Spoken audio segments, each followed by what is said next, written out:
আজকে তোমাদের একটা একদম সিম্পলের মধ্যে কিউট হ্যান্ডমেড কার্ড বানিয়ে দেখাবো। তার জন্য একটা কালারিং A4 পেজ নিয়ে স্কোয়ার করে কেটে নিলাম এবং এইভাবে চারদিকে ভাঁজ করলাম। ভাঁজ করে সেটা দিয়ে একটা খামের মতো বানাচ্ছি। দেখতে পারলে প্রসেসটা যেভাবে আমি খাম বানালাম।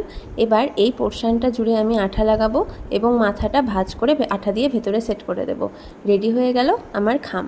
দেখো কত তাড়াতাড়ি কত কিউট একটা খাম হলো। এবার আমি yellow and green A4 page নিলাম, সেগুলোকে লাভ শেপ করে কেটে নিলাম এবং একে একে অল্টারনেট করে ইয়েলো গ্রিন লাভ শেপ একটা রেড লম্বা কাগজের স্ট্রাইপ কেটে নিয়েছিলাম। তার উপর ধীরে ধীরে যে প্রসেসে আমি দেখাচ্ছি সেই প্রসেসে আঠা সেট করে বসিয়ে দেব এবং নিচে একটু লাল স্ট্রাইপ অংশটা আমি ফাঁকা রাখবো এবং সেই অংশটিতে আঠা লাগিয়ে খামের পিছনের ওয়ালে সেট করে দেব এবং একটা নির্দিষ্ট প্রসেসে আমি এই লাভ শেপগুলো ভাঁজ করব, 4 ভাঁজ করব। দেখো প্রসেসটা দেখিয়ে দিলাম।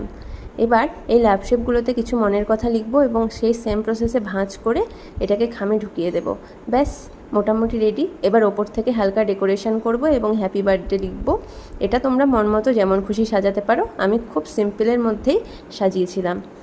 তোমরা চাইলে এরকম ছোট্ট ছোট্ট হ্যান্ডমেড কার্ড বানিয়ে কারো স্পেশাল দিনটাকে আরও স্পেশাল করে তুলতে পারো। এই ছোট্ট ছোট্ট এফোর্টগুলো আমাদের সম্পর্কে অনেকটা মিষ্টত্ব অ্যাড করে। যাই হোক, আমার এই নতুন ভিডিওটা কেমন লাগলো সবাই জানিও কিন্তু।